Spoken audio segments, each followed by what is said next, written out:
I'm Jen Pastiloff. I'm here in Venice, California, the Office of Yoga Earth, doing this week's Terra Flow, which is for you, the person who thinks that they're not good at yoga, person who's too busy to do yoga, who's never done yoga, any of that sort of nonsense. So we're just going to do some basic stretching, breathing, having a little fun, which is my most important thing. So just take a moment. I'd like you to set an intention for your practice. No, that's not mumbo jumbo. Just dedicate the practice to something else, greater than yourself, outside yourself, or perhaps just making it through the next 2 minutes, yeah? So close the eyes, just take a moment. Take a deep breath in through the nose. Open the mouth, let it go. Put a little smile on your lips. Good. Bring the hand to the heart. So Ujjayi breath, victorious breath, that's how we breathe in yoga. When I first started, I did it like this. Not so much. So you want to keep the lips closed, in and out through the back of the throat. So it sounds somewhat like an ocean. Don't worry if you don't get it at first. You probably won't. That's okay. Let it go. After time and after practice, it will come. It's very calming. So when you start to, get more advanced in your practice and you get deeper into the poses, sometimes we tend to panic or hold our breath and the Ujjayi slips away. So you want to really focus on the breath. Another thing is the mind always wants something to do. So if you allow it to focus on the breath, voila, it has something to do. So we'll start in Surya Namaskar A, Sun Salutation A. Standing at the top of the mat in Tadasana. And I'm not going to speak in any more Sanskrit so that the layman will understand. This is mountain pose. So all the bones are stacked. This is the blueprint of every single yoga pose, yeah? Take a moment. Spread the toes. Feel the weight even on all four corners of your feet. Inhale the arms up. See if you can keep the shoulders drop down so they're not up around the ears like you have no neck. Inhale the arms up. And then exhale, fold forward. If you need to, bend the knees, guys. Do what you need to do. Fingertips on the mat, maybe, but probably not. Maybe on your shins or on your thighs. It's okay. Lengthen the spine. In yoga, we want to get long. Good. Place your hands down, and you're going to step to plank, or as you might know it, the top of a push-up. So guys, this, lift the belly up. Lift the belly up. Push the earth away.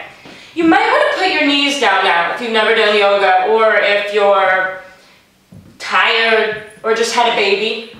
Hug the elbows in, knees down or not. Lower all the way down onto your belly. Bring the hands around in line with your chest so that the wrists are under the elbows, and just lift the heart up. Work the feet, relax the tush, the butt. Lifting the heart, just a gentle, easy back bend. Curl your toes under, use your belly, not just your arms, coming into down dog. So in down dog, you want your two sit bones to be the highest point of the pose. Spread the fingers nice and wide, tuck your shirt in,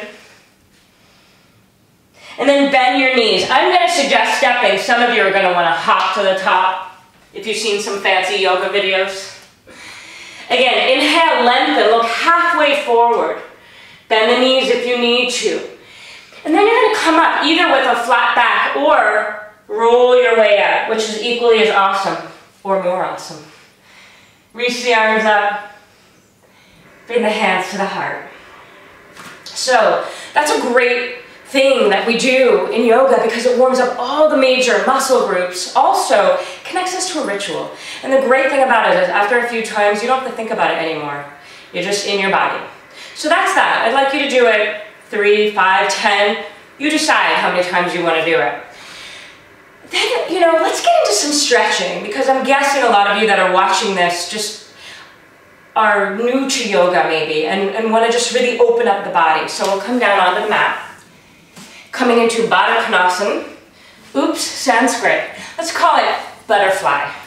So you want to take the flesh away, which is sort of an attractive expression, but hey, you want to be even on the sit bones, holding on to the ankles. Lift the heart up. Now some of you might have tight hips and might be way up here. That's okay. Sit on something, a bolster, a block, a blanket, yeah? So generally, if your knees aren't in line with your hips or below, you want to sit on something.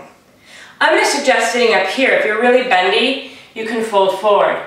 But not if it looks like this, right? So you want to keep the neck long. You can also take the feet farther away so the diamond shape is wider and round your back. I love this one. You know, you can watch TV, you can sit at your computer, whatever it is that you're doing. If you feel that you're too busy to get a practice and do this, begin to soften the groin, open the hips. You know, a little bit of yoga here and there is perfect. Whatever you have time for. Good, and then we'll take the legs out nice and wide. You might recognize this as a split. Now, you don't have to be this wide. You could be wider, or you can be more close together. Again, find that feeling that you're even on the sit bone so the pelvis is supported. Flex the toes. Now you might want to just sit up here, or you might want to begin to fold forward. What I'm trying to get across is that whatever works for your body, whatever feels good to you.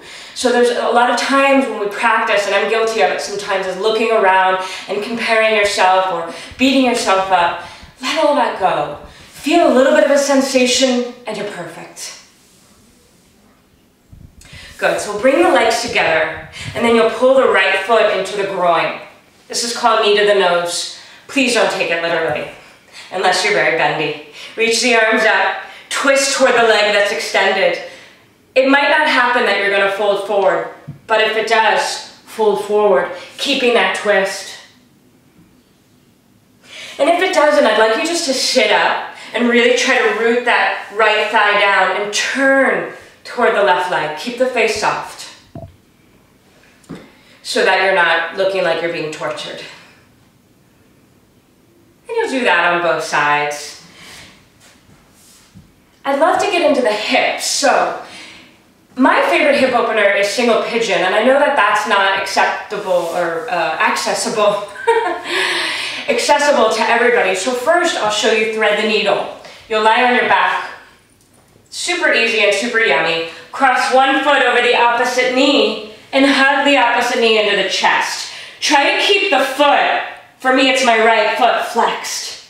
Now if this isn't available to you, say you run a lot or whatever it is, you'll go to the wall and use the wall as leverage. Awesome variation. So single pigeon, a great way to come into it is from down dog. You'll lift the leg and then pull it through. Right? So now notice I'm on the top of that thigh that's extended behind me. I'm not dumping way into that hip. Good, so take a few moments and try to sit upright to get the pelvis lifted and then just let it go.